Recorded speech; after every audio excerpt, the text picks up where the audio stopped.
കൊണ്ട് കറി തയ്യാറാക്കാനായിട്ട് വൻപയർ 7-8 മണിക്കൂർ കുതിർത്തി വെക്കണം വെള്ളത്തിൽ. അതിനുശേഷം വെള്ളം കളഞ്ഞ് ഇത് കുക്കറിലിട്ട് ആവശ്യത്തിന് വെള്ളം ഒഴിച്ച് ചൂടാക്കുക. നന്നായിട്ട് ചൂടായി കഴിഞ്ഞിട്ടുണ്ടെങ്കിൽ മഞ്ഞൾപ്പൊടിയും ഉപ്പും ഇടാം. എന്നിട്ട് 6-7 വിസിൽ കേൾക്കുന്നത് വരെ ഇത് വേവിക്കുക.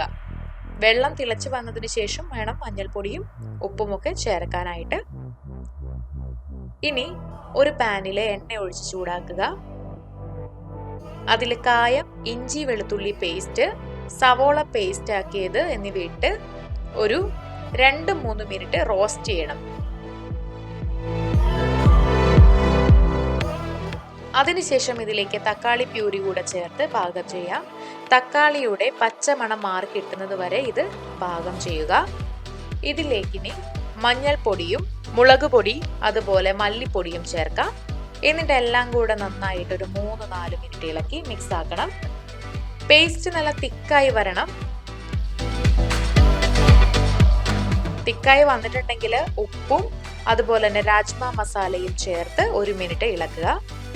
എന്നിട്ടിനി ഗ്യാസ് ഓഫ് ആക്കാം.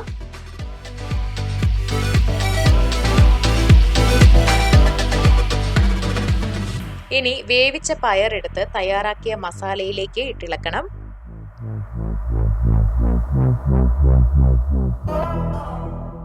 ഒരു മിനിറ്റ് നന്നായിട്ട് ഇത് തിളപ്പിക്കുക.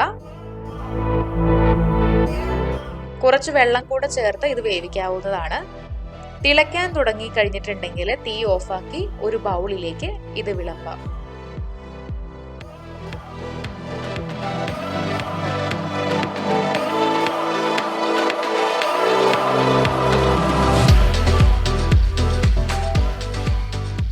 അപ്പോൾ എങ്ങനെയാണ് സ്വാദിഷ്ടമായ രീതിയിൽ വൻപയർ കൊണ്ട് കറി തയ്യാറാക്കുക എന്ന് മനസ്സിലായില്ലേ? ഈ പയർ കറി നിങ്ങൾ വീട്ടിൽ തയ്യാറാക്കി നോക്കുക.